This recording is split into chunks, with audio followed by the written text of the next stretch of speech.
Hey guys, here are my UFC 111 predictions. The fights are March 27th in New Jersey, which is where my friend lives. My friend lives in Hoboken, so I wanted to come and visit, but unfortunately I won't be able to make it. So the fights are March 27th, and as always you can go to MMAGirls.net and enter in your predictions. The first person with the most correct gets a poster. Unfortunately we're not doing shirts right now, but we are doing posters of me. Yay! How fun is that? It's so much fun. So go to MMAGirls.net, and as always you can follow me on Twitter at MMAGirls, and you can add me as a friend on Facebook. So there's a lot of options for you to stay in contact with me. First prediction is GSP versus Dan Hardy. And you know, Dan has good hands on the ground. I know he trains extensively with rubber guard, so he's well versed on the ground. I really like, he has kind of like an awareness. He's just a really good counter striker, counter puncher, and I don't know, I think GSP could get caught. GSP has to be very careful because Dan has the KO power. He has the fast hands.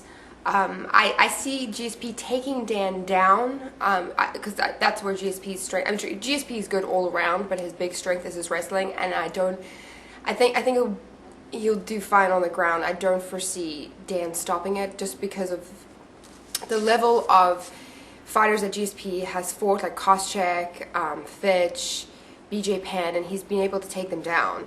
So I see GSP taking Dan down, just using relentless power and strength and explosiveness, and I see him passing Dan's guard and possibly submitting him, or you know, TKOing him. So I'm going to go with GSP by TKO. I think he has the relentless power. He has just the experience as well, and he's good overall. But definitely don't count Dan out. I think that he could definitely catch GSP. Like I said, he has really fast hands, and GSP needs to be careful and needs to come prepared. I'm going with GSP by TKO.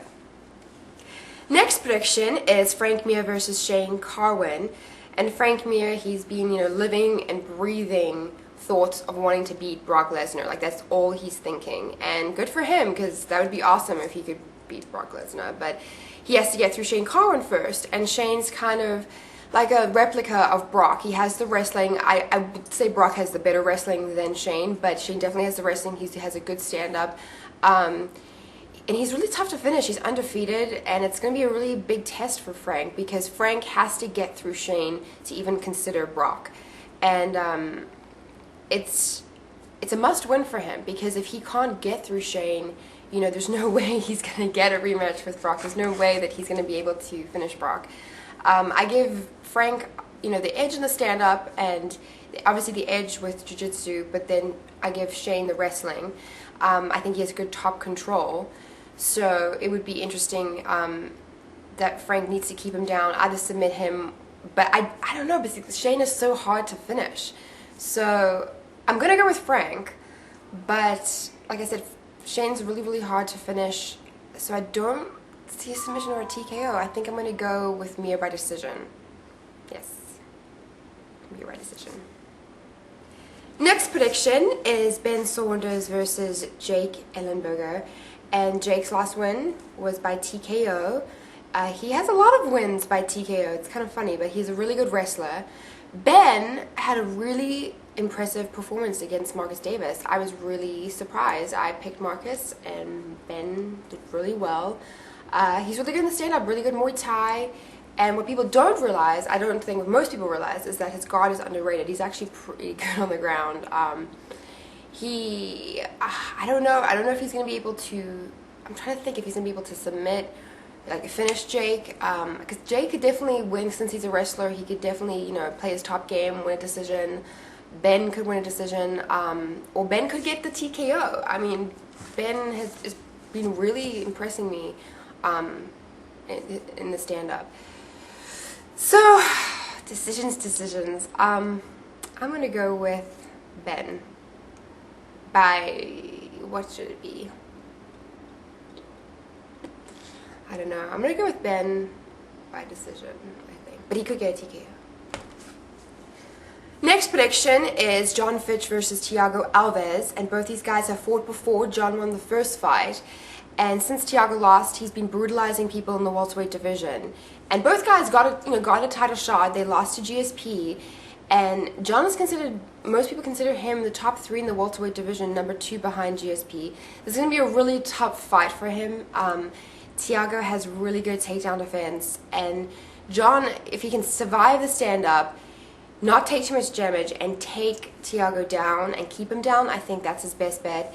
I see John probably winning a decision, but this is going to be a super, super tough fight. Both guys, you know, have improved so much since their last fight, and John, you know, he won the previous fight, so he's coming in, I've already beat this guy, let me beat him again, I know what to do.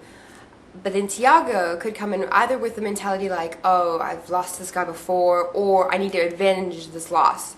So both guys are super tough, and it's going to be, I'm really looking forward to this fight. I like both fighters, and I interviewed John in San Jose when I was up there a few months back, and he's a really intelligent guy, has a good game plan all the time, and like I said, super tough. I know he'll be ready, so I'm picking John by decision. Last prediction is Mark Bocek versus Jim Miller, and Bocek is a super technical guy on the ground. He's a black belt, and Jim is a brown belt, I believe. I believe he's a brown belt, but he has a wrestling, so I think he can hang in there with Bocek. I give him the edge with the hands. He has really good hands. He's just a really tough guy, Jim is.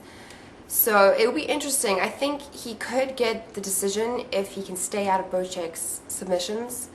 But I foresee this being like a grappling war, grappling party, fiesta, if you will. I think that's what's going to happen, and that would be super fun because I love it when they go to the ground. But I'm going to pick Jim by decision because I think if he can stay, like I said, if he can stay out of Bocek's submissions, I think he'll win the decision.